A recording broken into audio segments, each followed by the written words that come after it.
سورۃ النمل میں ایک خبیث جن کا ذکر ہے جس نے تخت بلقیس لانے کا دعویٰ کیا تھا. کیا وہ جن تھا یا کوئی اور مخلوق؟ استغفر اللہ تو بولی یہ اعلیٰ حضرت نے گستاخی کی ہوئی ہے. خبیث جن لکھا ہے اسے. اے تسی ترجمہ پڑھا ہے اعلیٰ حضرت دا, خبیث جن نہیں تھا وہ. یہ خبیث انہوں نے ترجمہ کیا. وہاں عفریت کا ذکر ہے, جن کو کہا جاتا ہے دیو ہیکل جن. عفریت وہ جن طاقتور, اور اس نے کیا کہا تھا, میں قوی بھی ہوں, امانت دار بھی ہوں, اور میں آپ کی اس مجلس کے برخاست ہونے سے پہلے تخت بلقیس یہاں لے آؤں گا.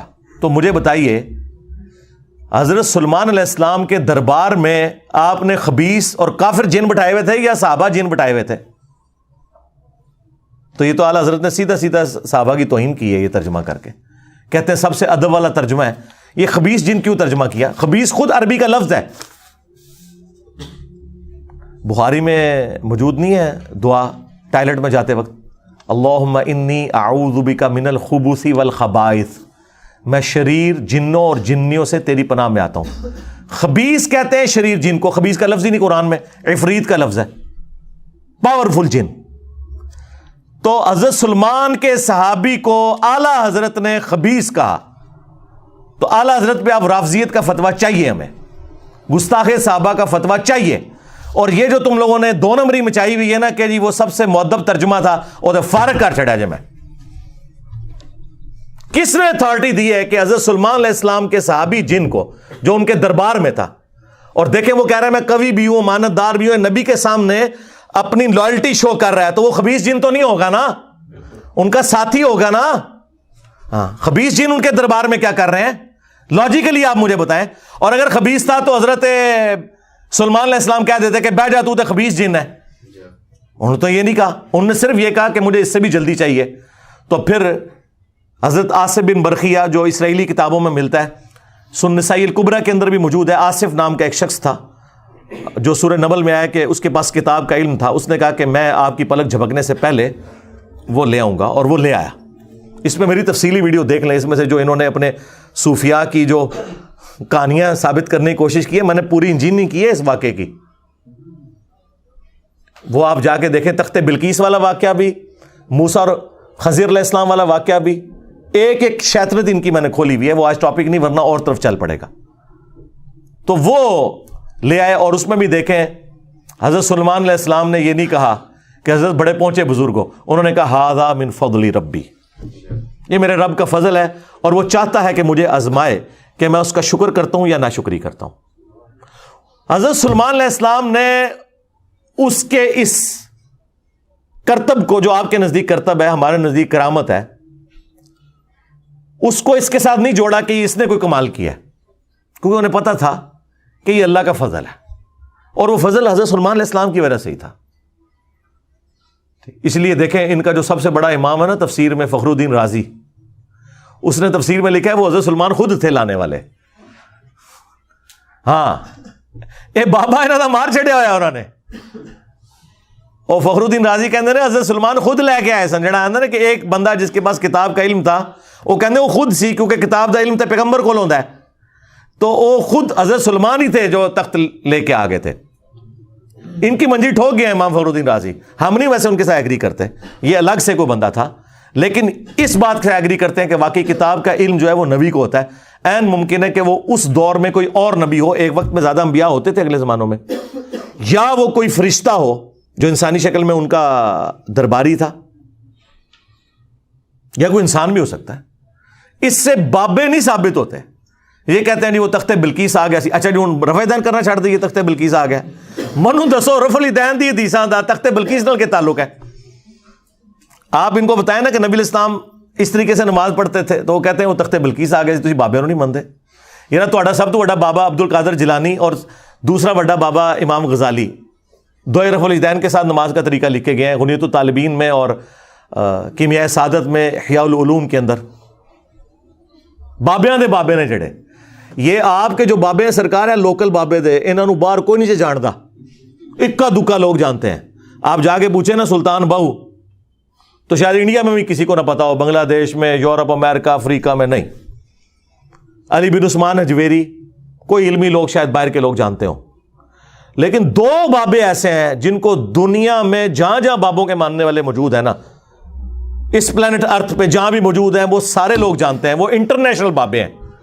نمبر 1 امام محمد غزالی، المتوفا 505 ہجری، آج چل رہا ہے 4 رمضان 1444 ہجری، تو آلموسٹ 900 سال پہلے، کیونکہ ان کی کنٹریبیوشن ہے، انہوں نے کتابیں لکھی، احیاء العلوم لکھی، منہاج العابدین، مکاشفۃ القلوب، کیمیاء سعادت، المنقذ من الضلال میں انہوں نے اپنی لائف سٹوری بھی پوری بتائی ہوئی۔ تو وہ یہ ساری کتابیں لکھ کے انہوں نے ایک سلیبس دے کے گئے ہیں، تو ظاہر ہے بہت بڑی کنٹریبیوشن ہے۔ اور ان کے کچھ عرصے کے بعد آئے شیخ عبد القادر جیلانی، یہ 505 ہجری میں فوت ہوئے ہیں، اور شیخ عبد القادر جیلانی جو ہیں وہ پیدا ہوئے ہیں 471 ہجری میں اور فوت ہوئے ہیں 561 ہجری میں، لیکن امام غزالی سے ان کی ملاقات نہیں ہوئی ہے، زمانہ پایا انہوں نے امام غزالی کا، لیکن امام غزالی ان سے سینئر تھے، یہ مل نہیں سکے ان کو، تو ان کو ایک انٹرنیشنل صوفی بزرگ مانا جاتا ہے۔ غنیۃ الطالبین ان کی کتاب، وہ فتوح الغیب توحید کے اوپر بہترین کتاب ہے۔ یہ دو انٹرنیشنل بزرگ، اور دونوں نے رفع الیدین کے ساتھ طریقہ لکھا ہے بخاری مسلم والا نماز کا۔ تو تخت بلقیس آ گیا تھا۔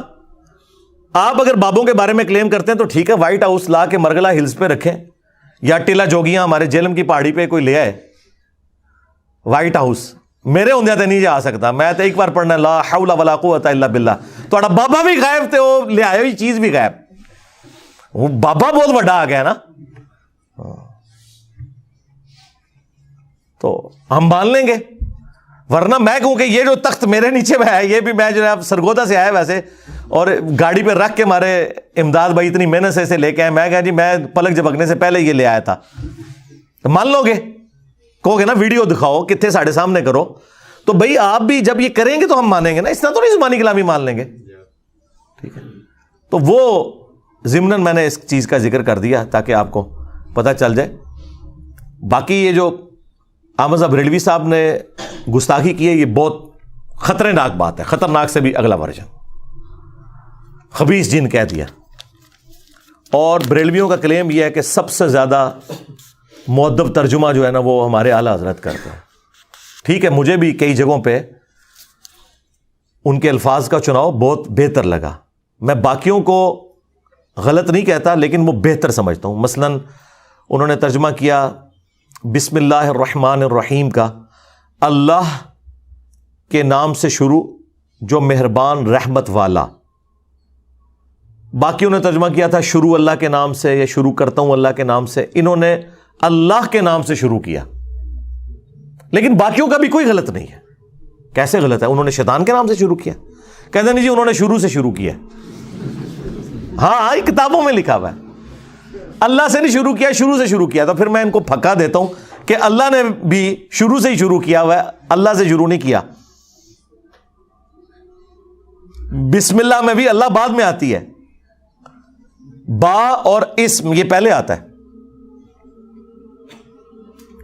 وہ کہتے ہیں نہیں وہ عربی لنگوسٹک اس طرح ہوتی ہے، نہیں سرکار ہو سکتی ہے، اللہ الذی باسمہ ابدہ، بریلوی یہ بسم اللہ بنا سکتے ہیں اپنی، اللہ ہے وہ ہستی جس کے نام سے میں شروع کرتا ہوں، تو بسم اللہ بھی آپ اپڈیٹ کر سکتے ہیں اپنی، یعنی جیسا ترجمہ آپ نے اپنا ٹھیک کیا تو بسم اللہ بھی ٹھیک کر لیں۔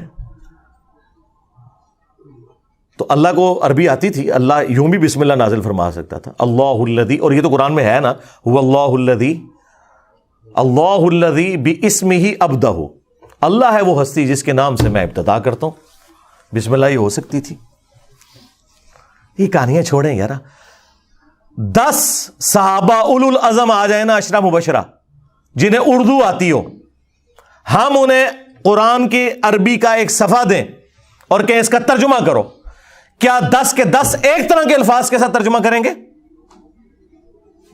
ہو ہی نہیں سکتا۔ ہاں مفہوم ایک ہوگا، یہ ہو ہی نہیں سکتا کہ ایک زبان دوسری میں ٹرانسلیٹ ہو تو الفاظ کا چناؤ ایک جیسا ہو، مفہوم ایک ہی ہوگا۔ آپ 10 PhD انگلش لے آئیں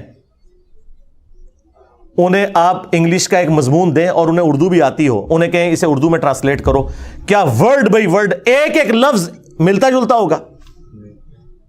نہیں, مفہوم ایک جیسا ہوگا. تو یہاں پہ بھی مفہوم کے اوپر جایا کریں, مفہوم ایک جیسا, الفاظ کے چناؤ میں فرق ہو سکتا ہے. اللہ تعالیٰ نے جو الفاظ استعمال کیے ہیں اس کے ایکویلنٹ اگر دوسری زبان کے اندر کوئی سمجھتا ہے کہ اس کی بجائے یہ لفظ استعمال ہونا چاہیے, اس کا رائٹ ہے, کرے, دوسرے کے اوپر نہ کرے. واللہ خیر الماکرین کا ترجمہ باقی لوگوں نے کیا اللہ سب سے بہترین مکر فرمانے والا ہے. بریلوی کہتے ہیں دیکھو جی انہوں نے اللہ کو مکار کہہ دیا. او بھئی یہ عربی میں لفظ استعمال ہوا ہے خیر الماکرین, وہ کہتے ہیں نہیں تدبیر ہونا چاہیے. تدبیر خود عربی کا لفظ ہے, اللہ نے تو نہیں یوز کیا. کہتے ہیں دیکھیں جی اعلیٰ حضرت نے کتنا پیارا ترجمہ کیا ہے, وَمَكَرُوا وَمَكَرَ اللَّهُ وَاللَّهُ خَيْرُ الْمَاكِرِينَ. انہوں نے بھی مکر کیا اور اللہ نے بھی اپنی خفیہ تدبیر فرمائی, اور اللہ سب سے بہتر خفیہ تدبیر فرمانے والا ہے. کہتے ہیں دیکھیں کتنا بادب ترجمہ ہے. بادب انہوں نے خود ہی ترجمہ بنا چھڑا ہے نا, ادا تدبیر بھی تو عربی کا لفظ تھا. تو جنہوں نے یہ ترجمہ کیا کہ انہوں نے بھی مکر کیا, اللہ نے بھی مکر کیا, اور اللہ سب سے بہتر مکر فرمانے والا ہے, تو اس مکر سے مراد جیسا کہ اللہ کی شان کے لائق ہے. اللہ نے تو دونوں کے لیے مکر کا لفظ استعمال کیا, اس میں کون سی تکلیف ہو گئی؟ ہاں آپ یہ کہہ سکتے ہیں کہ یہ بہتر تھا, یہ نہ کہ انہوں نے گستاخی کی ہے, یہ ظلم ہے. گستاخی تب ہوگی جب اللہ نے وہ لفظ نہ یوز کیا ہو. قرآن میں آیا نا کہ اللہ تعالیٰ ان سے مزاح فرماتا ہے, تو اعلیٰ حضرت نے اس کا ترجمہ ہی نہیں کیا. انہوں نے کہا جی یہ مذاق کرنا تو یہ ٹھٹا مذاق تو یہ بڑی نٹوریس چیز ہے, تو انہوں نے کہا اللہ تعالیٰ استہزاء فرماتا ہے. وہ عربی کوئی استہزاء ہی لکھ دیا. تو جنہوں نے مذاق فرما دیا تو جیسا کہ اس کی شان کے لائق ہے.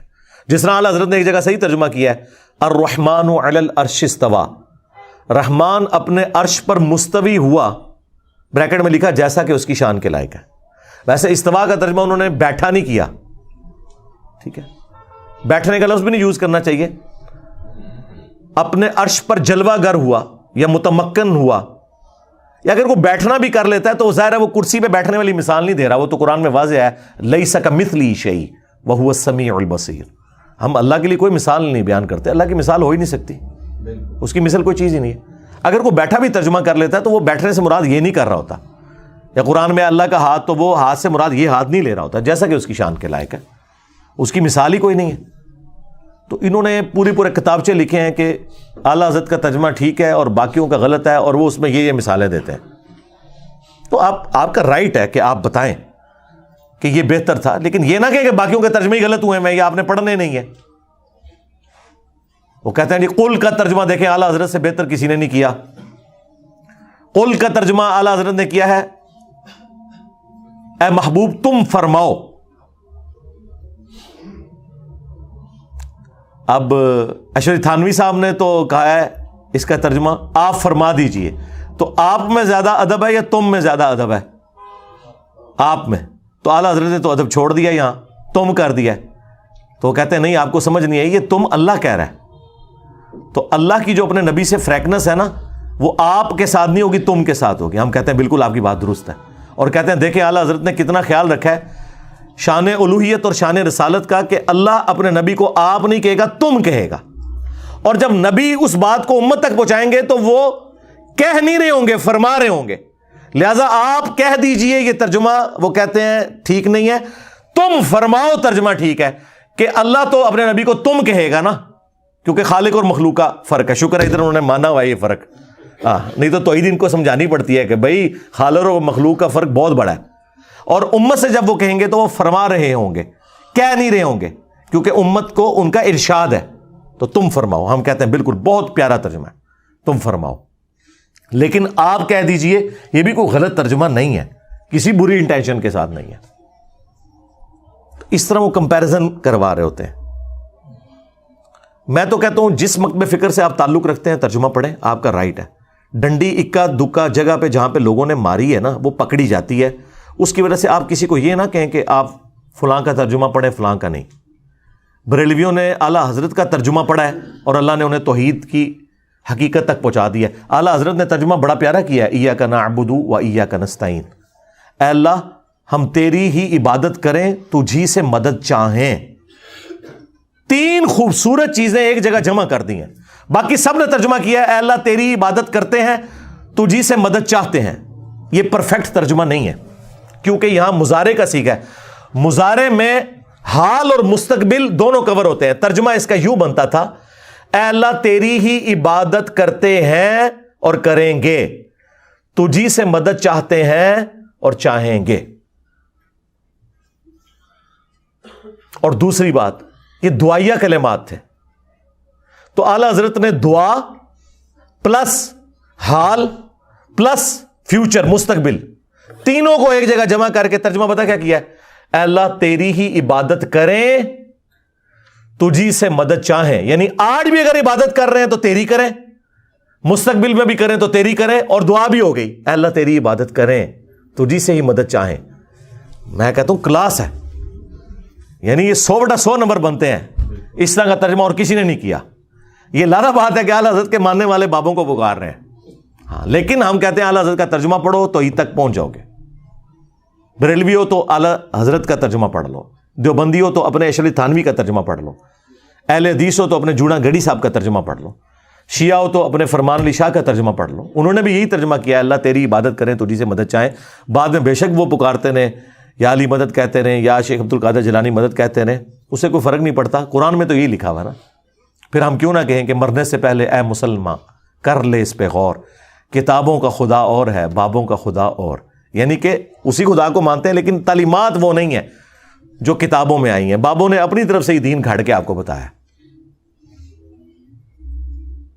تو جہاں جہاں پہ ان کا ترجمہ اچھا ہے ہم تعریف کرتے ہیں کہ بہت اچھا ترجمہ کیا, لیکن جہاں جہاں ڈنڈی ماری وہ پکڑی گئی. آپ دیکھیں نا, انا ارسلنا کا شاہدا و مبشرا و نذیرا, اس کا ترجمہ اتنا ظلم پہ مبنی انہوں نے کیا, اے نبی ہم نے آپ کو حاضر و ناظر بنا کے بھیجا. اب عام بندے کو کہ وہ کہتا ہے قرآن میں لکھا ہے حاضر و ناظر, آپ کیوں نہیں مانتے؟ اب انہیں کون بتائے کہ یہ حاضر و ناظر دونوں لفظ عربی کے تھے, حاضر ناظر, قرآن میں تو نہیں لکھے ہوئے. قرآن کے جو الفاظ ہیں وہ ہے شاہد, تو شاہد کا ترجمہ انہوں نے کر دیا ہے حاضر و ناظر. اب اس کی وجہ سے مصیبت کھڑی ہوگی. اسی وجہ سے پھر اہل حدیث دیوبندی کہتے ہیں جی اعلیٰ حضرت نے ترجمہ چینج کر دیا.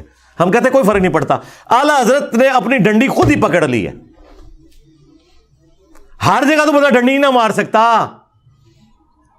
یہی شاہد کا لفظ, شہید کا لفظ جب آیا ہے نا سورۃ البقرہ میں پارہ نمبر 2 کے آغاز کے اندر, اعلیٰ حضرت ان فوت ہو گئے نے, رجوع بھی نہیں کر سکتے, نہیں تو رجوع کروا لیں.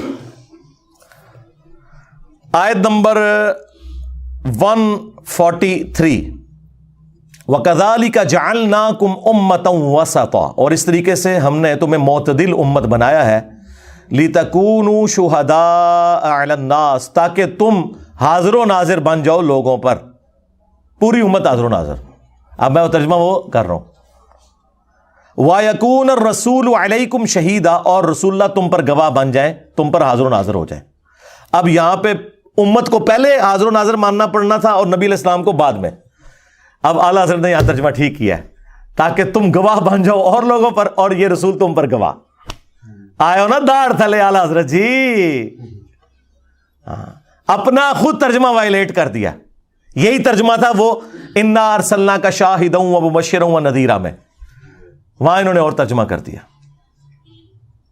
لیکن سورہ البقرہ کی آیت نمبر 143 میں انہوں نے وہی ترجمہ کیا جو بنتا تھا, یعنی شہادت علی الناس ہم دے رہے ہیں. مولانا مودودی کی ایک کتاب بھی ہے شہادت علی الناس, یعنی اس امت کا کام ہے کہ وہ ختم نبوت کی برکت سے, نبی علیہ السلام کے بعد تو کوئی پیغمبر نہیں آنا, وہ رسول اللہ کے بہاف پہ اللہ کی اور دین کی گواہی دے گی اور لوگوں کے سامنے یعنی دین کا پیغام پہنچائے گی, جس طرح نبی علیہ السلام نے شہادت علی الناس کی اپنے زمانے کے لوگوں کے اوپر.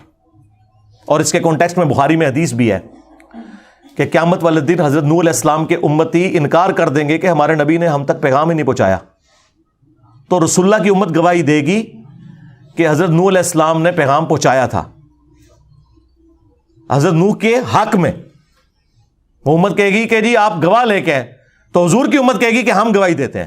تو حضور کی امت نے حضرت نوح علیہ السلام کا زمانہ پایا ہوا ہے, کیسے گواہی دیں گے؟ قرآن کے ہونے پہ, کہ قرآن میں آیا تھا کہ سورہ نوح موجود تھی, سورہ ہود موجود تھی, سورۃ الاعراف موجود تھی, کہ کتنی محنت کے ساتھ اس شخص نے 950 سال تک توحید کا علم بلند کیا، تب بھی امت میں سے چند لوگوں نے صرف حق قبول کیا.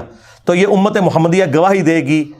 تو نبی علیہ السلام نے اس آیت کے کانٹیکسٹ میں فرمایا کہ یہ امت گواہ ہوگی اگلی امتوں کے اوپر بھی، ان کے نبیوں کے حق میں گواہی دے گی قرآن کی برکت سے.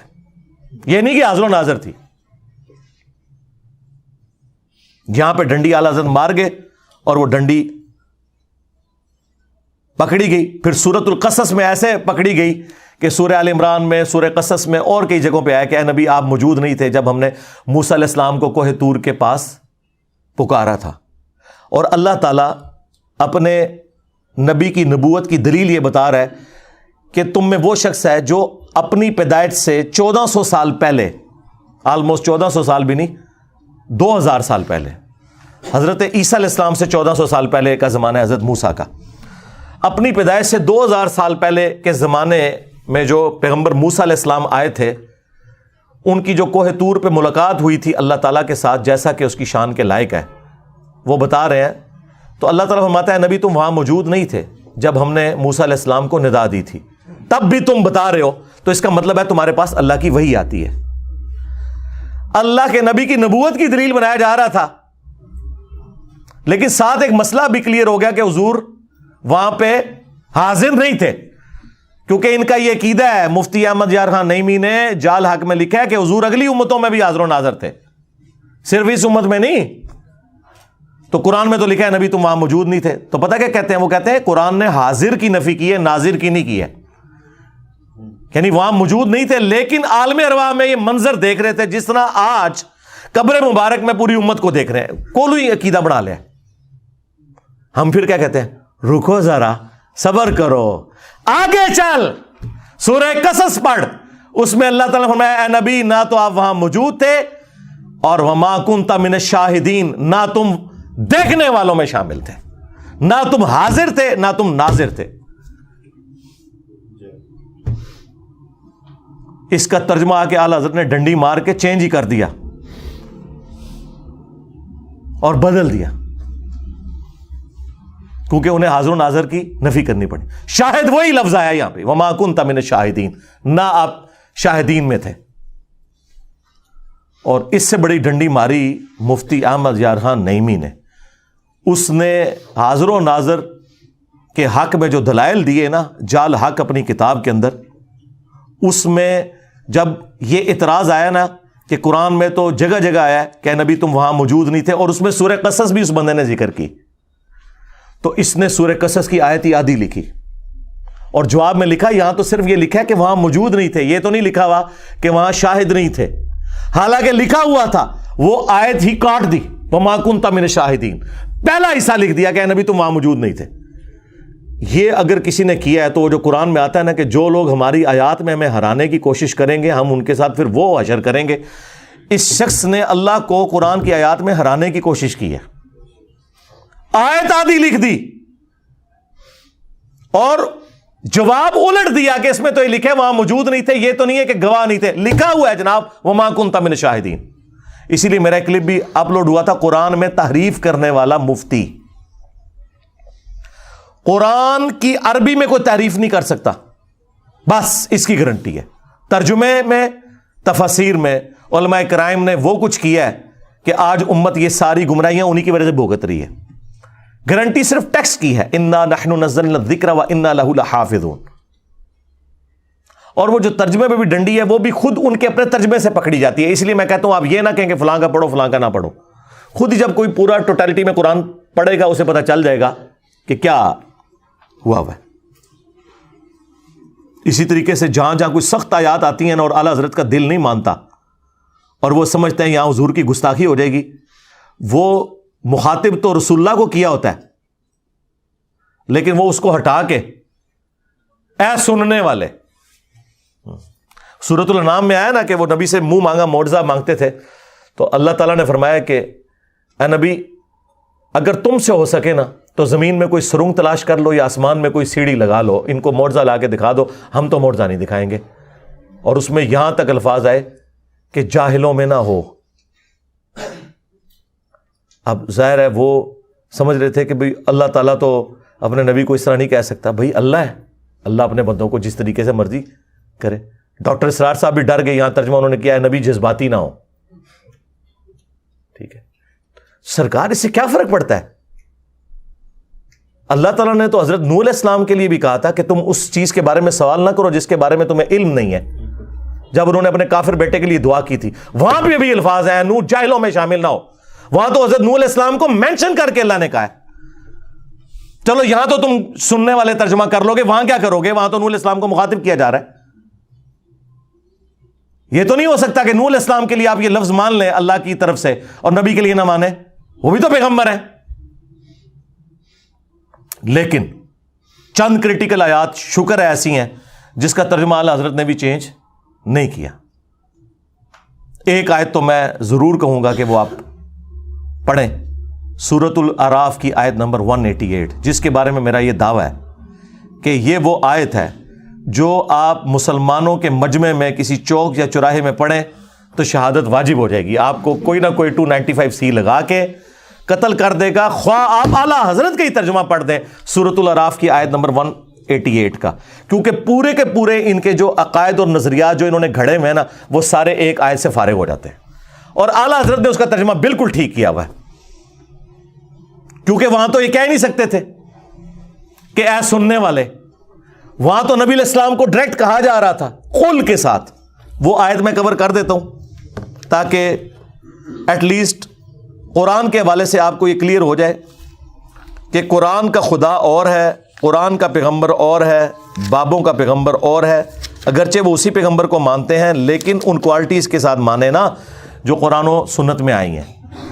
آیت نمبر ہے 188 سورۃ الاعراف, سورت نمبر 7 پارہ نمبر 9. قل لا املک لنفسی نفعا ولا ضرا. اے نبی تم فرماؤ میں تو اپنی جان کے حق میں بھی کسی نفع اور نقصان کا مالک نہیں ہوں. لو جی بابے تو سارے اڑ گئے جے. اگر رسول اللہ کا یہ سٹیٹس ہے کہ وہ اپنی جان کے نفع نقصان کے مالک نہیں ہے, ٹھیک ہے, ہو سکتا ہے کوئی یہ کہے کہ حضور اپنے لیے یہ کہہ رہے تھے, ہمارے لیے نہیں کہہ رہے تھے, ہمارے تو نفع نقصان کے مالک ہیں, کیونکہ رسول اللہ سے اوپر تو کوئی نہیں کہ جو انہیں نفع نقصان پہنچا سکے سوائے اللہ کے. تو ہم کہیں گے رکو ذرا, صبر کرو, یہ تمہارا وسوسہ بھی قرآن سے ہی ہم ختم کر دیں گے. کھولو سورۃ المائدہ اور اس کی آیت نمبر 75 کھولو, تمہیں پتہ چل جائے گا اللہ تعالیٰ نے ایک اولو العزم پیغمبر عیسیٰ ابن مریم علیہ السلام کے بارے میں پہلے ہی فرما دیا, مل مسیح ابن مریم الا رسول. عیسیٰ ابن مریم تو نہیں تھے مگر ایک رسول ہی, قد خلت من قبلہ الرسل, ان سے پہلے بھی اور رسول گزر چکے ہیں. یہ اللہ کے بیٹے تم نے کہاں سے بنا لیے؟ رسول تھے اور رسول بھی آئے. وَأُمُّهُ صِدِّيقَةٌ, اور ان کی ماں ایک سچی عورت تھی. كَانَا يَأْكُلَانِ الطَّعَامَ, دونوں کھانا کھانے کے محتاج تھے. ہاں روٹی کے محتاج تھے, عیسیٰ بھی ان کی ماں بھی. 5 اولو العزم پیغمبر جو سورہ الاحزاب میں سورہ شورى میں آئے, محمد رسول اللہ صلی اللہ علیہ وآلہ وسلم, ابراہیم خلیل اللہ, عیسیٰ روح اللہ, موسیٰ کلیم اللہ اور نوح نجی اللہ علیہ السلام اجمعین, ان میں سے ایک بندہ, اللہ اکبر, اللہ تعالیٰ فرما رہا ہے کہ کھانا کھانے کے محتاج تھے وہ. انظر کیف نبین لہم الآیات, دیکھو کہ ہم اپنی آیات کس طرح کھول کھول کے بیان کر رہے ہیں. ثم انظر انا یؤفکون, پھر ان کی طرف دیکھو کہاں الٹے پھرے جاتے ہیں. اس سے زیادہ سمجھایا جا سکتا ہے کہ جو روٹی کھانے کا محتاج ہو وہ تمہارے نفع نقصان کا مالک نہیں ہو سکتا. آپ کہہ رہے ہوں گے شاید میں نے اپنی طرف سے بات کر دی. اگلی بات آ گئی, قل اتعبدون من دون اللہ, اے نبی ان سے فرماؤ کہ کیا تم اللہ کو چھوڑ کر ان کی عبادت کر رہے ہو, جیزس کرائسٹ اور ان کی ماں کو خدا مانے ہوئے ہو. اب یہ آپ بریلویوں کو پیش کریں, وہ کہتے ہیں نہیں ہم تو نہیں بزرگوں کو خدا مانتے, عبادت تو نہیں کرتے. ہم کہتے ہیں آگے چل, آگے لکھا ہے ما لا یملک لکم ضرا ولا نفعا, جو کہ نہ تمہارے نقصان کے مالک ہیں نہ نفع کے. عیسیٰ اور ان کی ماں تمہارے نفع نقصان کے مالک نہیں ہے. عبادت تو پچھلی بات رہ گئی, یعنی عبادت اس کی ہوگی جو نفع نقصان کا مالک ہوگا. تو اس میں میں نے کہا تھا کہ عیسیٰ کے جیسا ہے ہی کوئی نہیں, تیرے سارے بابے تھے شاہ ہی کوئی نہیں. ہاں مریم کے جیسا ہے ہی کوئی نہیں, تیری رابعہ بصریہ تے شے ہی کوئی نہیں. دونوں کا ذکر آیا ہوا ہے. عبادت نہیں صرف, نفع نقصان کے مالک نہیں. واللہ هو السمیع العلیم, اور اللہ ہی ہے سننے والا, علم والا. بھائی عیسیٰ ان کی ماں سننے اور علم والے ہو ہی نہیں سکتے, تو کس کے مشکل کشا کہاں سے ہوں گے؟ ہاں, یہاں پہ بھی جو نبی کے لیے آیا کہ اے نبی تم فرما دو میں تو اپنی جان کے لیے بھی نفع نقصان کا مالک نہیں, تو اس کے کانٹیکسٹ میں نے پیش کیا, یہ انہی معنوں میں ہے کہ مالک اللہ ہے. خیر اس آیت میں بھی کھل جائے گا. الا ما شاء اللہ, ہاں مگر جو اللہ چاہے. وَلَوْ كُنْتُ أَعْلَمُ الْغَيْبِ, اور اگر میں غیب خود سے جان لیتا. ایک تو وہ ہے جو اللہ وحی کے ذریعے بتاتا ہے, اس علم غیب کا کوئی انکار کرے وہ کافر ہے. وہ تو نبی کے حق میں ہم مانتے ہیں, وہ تو قرآن میں واضح فتویٰ ہے. سورہ آل عمران آیت نمبر 179 میں واضح اللہ تعالیٰ نے فرما دیا ہے وَمَا كَانَ اللَّهُ لِيُطْلِعَكُمْ عَلَى الْغَيْبِ, اللہ کی یہ شان نہیں کہ تمہیں غیب پر اطلاع دے. وَلَكِنَّ اللَّهَ يَجْتَبِي مِن رُسُلِهِ مَن يَشَاءُ, ہاں اللہ اپنے رسولوں میں سے جس کو چاہتا ہے اسے غیب کی خبریں دیتا ہے. ٹھیک ہے, عام بندے کا کام رسولوں پہ ایمان لانا ہے. اگر میں خود سے غیب جان لیتا لَاسْتَكْثَرْتُ مِنَ الْخَيْرِ, تو میں خیر کثیر جمع کر لیتا. وَمَا مَسَّنِيَ السُّوءُ, اور کبھی مجھے کوئی تکلیف نہ پہنچتی. مجھے پہلے ہی پتہ چل جاتا کہ یہ ہونے والا ہے, میں فورس ہی کر لیتا. آپ کو سی سی ٹی وی کیمرے میں اگر مستقبل کی خبر پہلے دکھائی جائے کہ آپ یہ روڈ کراس کریں گے تو ایک ٹرک کے نیچے آ جائیں گے, آپ نے تو پوری زندگی وہ روڈ نہیں کراس کرنی. یہ حقیقت بات ہے. ان انا الا نذیر و بشیر, میں تو نہیں سوائے اس کے کہ ڈر سنانے والا ہوں آخرت کا اور خوشخبری دینے والا ہوں جنت کی. لقوم یؤمنون, ان لوگوں کے لیے جو واقعی بات ماننا چاہیں, ایمان لانا چاہیں, ان کے لیے.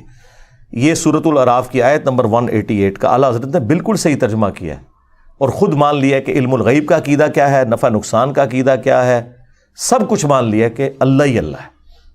تو یہاں پہ ہم کہتے ہیں کہ اعلیٰ حضرت کا ترجمہ پڑھ لو. پھر سورۃ الانعام میں, سورہ الزمر میں, سورہ یونس میں قل انی اخاف ان عصیت ربی عذاب یوم عظیم, اے نبی تم فرماؤ کہ اگر میں بھی اپنے رب کی نافرمانی کروں تو بڑے دن کا عذاب مجھے بھی آ پکڑے گا. ظاہر ہے یہ سمجھانے کے لیے, ہاں ایسا نہیں ہے کہ رسول اللہ کو نافرمانی کریں گے, سمجھانے کے لیے. اور سمجھا نہیں انہوں نے, سمجھانا یہی تھا کہ عبد القادر جیلانی تے شاہی کوئی نہیں. ہاں اگر نبی کا یہ اسٹیٹس ہے, انہوں نے بھی شریعت کو فالو کرنا ہے. وَأَنَا أَوَّلُ الْمُسْلِمِينَ, سب سے پہلے انہوں نے مسلم بننا ہے. پھر جو سورۃ الاحقاف کی آیت ہے, نبی تم فرماؤ میں کوئی نیا رسول نہیں ہوں, مجھ سے پہلے بھی رسول آئے ہیں, اور مجھے تو خود نہیں پتا کہ خود تمہارے ساتھ اور خود میرے ساتھ کیا ہونے والا ہے معاملہ. یعنی حضور کو تو نہیں پتا تھا کہ کب معجزات ظاہر ہوں گے, کیا ہوگا. اس سے مراد رسول اللہ کی آخرت کا معاملہ نہیں ہے, ظاہر ہے وہ تو قطعی جنتی ہیں, پورا دین اس پہ کھڑا ہے. لیکن یہ بتایا جا رہا ہے کہ جو آپ کو کہتے ہیں نا ہمارے سلسلے میں مرید ہو جاؤ, ہم اس وقت تک جنت میں نہیں جائیں گے جب تک کہ سارے مریدوں کو لے نہ جائیے, کتنے نہ لے جائیے. ہاں تو رسول اللہ تو یہ فرما رہے ہیں مستقبل اللہ اور اس کے بندوں کا معاملہ ہے. حضور جب یہ کہہ رہے تھے نا بخاری مسلم میں کہ اے نبی کے چچا عباس میرے مال سے جو لینا ہے لے لے, اگر اللہ نے تجھے پکڑ لیا میں کچھ کام نہیں آؤں گا. اے نبی کی پھوپھی صفیہ میرے مال سے جو لینا ہے لے لے, اگر اللہ کے حضور پکڑی گئی میں تیرے کچھ کام نہیں آؤں گا. اور اے نبی کی بیٹی فاطمہ, کون فاطمہ؟ جنتی عورتوں کی سردار. ہاں کون فاطمہ؟ میرے جگر کا ٹکڑا, نبی الاسلام نے فرمایا. جنتی عورتوں کی سردار بھی بخاری مسلم میں, جگر کا ٹکڑا بھی بخاری مسلم میں. جس نے اسے تکلیف دی اس نے مجھے تکلیف دی. لیکن حضور نے فرمایا میری بیٹی فاطمہ میرے مال سے جو لینا ہے لے لے, اگر اللہ کے حضور تو پکڑی گئی نا میں تیرے کچھ کام نہیں آؤں گا. تو مجھے بتائیں, میں تو یہ پھر کہوں نا کہ فاطمہ کے جیسا ہے ہی کوئی نہیں. عبد القادر جیلانی تھے, شے ہی کوئی نہیں. بایزید بستامی تھے, شے ہی کوئی نہیں ان کے مقابلے پہ. تو اللہ کے بندو, قرآن و سنت اپنی تعلیمات کے اندر بالکل واضح ہے. اپنے ترجمے پڑھ کے دیکھ لو کیا بیان ہوا ہے. قرآن آپ کسی کا بھی پڑھیں, آپ کو پتہ چل جائے گا کہ قرآن اپنی توحید میں, عقائد میں, نظریات میں بالکل ایک ننگی تلوار ہے, زیرو ٹالرنس ہے. تو یہ اب چونکہ ایک پرچی آئی میرے پہ کیفیت طاری ہو گئی کہ میں نے آپ کو بتا دیا کہ یہ جو اعلیٰ حضرت کے ترجمے کے اعتبار سے جو انہوں نے ایک ڈھکوسلا سا کھڑا کیا ہوا ہے, تو یہ اتنا بھی کوئی معاملہ نہیں ہے جو انہوں نے کھڑا کیا جی اعلیٰ حضرت سے کوئی غلطیاں نہیں ہوئی ہیں. انہوں نے سیدھا سیدھا ایک صحابی کو خبیث کہہ دیا. اور اس سے بڑھ کر غزوہ احد کا جب ذکر آیا سورہ آل عمران میں, سورۃ البقرہ میں بھی کچھ اشارتاً ذکر ہے, تو وہاں پہ انہوں نے اعلیٰ حضرت نے صحابہ کرام کے بارے میں بدر و احد کے کانٹیکسٹ میں کہا کہ تم نے نہ مردی دکھائی, نہ مرد کہہ دیا صحابہ کو. اچھا ہم اسے گستاخی نہیں سمجھتے, کوئی مسئلہ نہیں ہے, ان کی ڈاکٹرین میں ہے نہ مرد کہنا. وہ کہیں گے وہ نہ مرد ان معنوں میں تھا کہ انہوں نے کمزوری دکھائی, تو ہم کہتے ہیں پھر کمزوری کا لفظ یوز کرنا چاہیے. تم تو کہتے ہو بڑا با ادب ترجمہ ہے, ہاں کہتے ہیں انجینئر بڑا گستاخانہ لفظ یوز کرتا ہے. اعلیٰ حضرت نے نہ مرد کیا ہے صحابہ کرام نو, اعلیٰ حضرت نے صحابہ کرام نو نہ مرد کیا ہے, نہ مردی دکھائی میدان جنگ میں. تو ادھر تم تعویل کرتے ہو نا, کیا کہتے ہو کہ اس سے مراد تھا کم ہمتی دکھائی. آئے سرکار اعلیٰ حضرت نو بھی پڑھانا سی نا کہ کم ہمتی ذکر کر دے,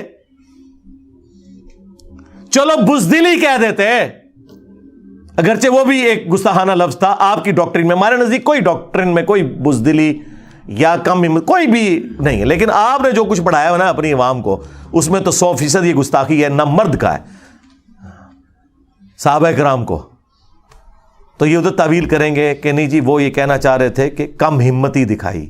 تو یہ کہتے ہیں نا نہ مرد کیوں کہا, اپنے اعلیٰ حضرت کی باری آئی ہے. تو اب آپ کا جو کلیم تھا نا کہ اعلیٰ حضرت الفاظ کا چناؤ بڑا ادب والا کرتے تھے, وہ میں تھوڑا ختم کرتا. انہوں نے حضرت سلیمان علیہ السلام کے صحابی کو بھی خبیث بولا, خبیث جن, نعوذ باللہ. اور رسول اللہ کے صحابہ کو جو بدر و احد میں شامل تھے, جو ایک انسانی کمزوری کی وجہ سے کم ہمتی دکھا گئے, انہیں نہ مرد کہا, حالانکہ اس سے بہتر لفظ استعمال ہو سکتا تھا. تو ایڈے بھی نا تسی ہوں بادشاہ کھلا کے پھریا کرو کہ بھی. اور کئی لوگوں نے میری ویڈیوز بھی اپلوڈ کی ہیں کہ جی اعلیٰ حضرت کے ترجمے کے لیے بھائی نے بڑی تعریف کی ہے. سرکار میں تو ہر بندے کی تعریف بھی کرتا ہوں اچھائی میں, اور برائی میں چھوڑتا نہیں ہے میں انہوں, ہاں چاہے پرانا ہوئے چاہے نواں ہوئے, ہاں کیونکہ علم کی دنیا ہے. اور یہاں پہ یہ ہو نہیں سکتا کہ نشتر ہاتھ میں ہو سرجن کے اور اسے بتایا جائے کہ حضرت یہ مفتی اعظم پاکستان ہے جن کا اپینڈکس کا آپریشن کریں گے.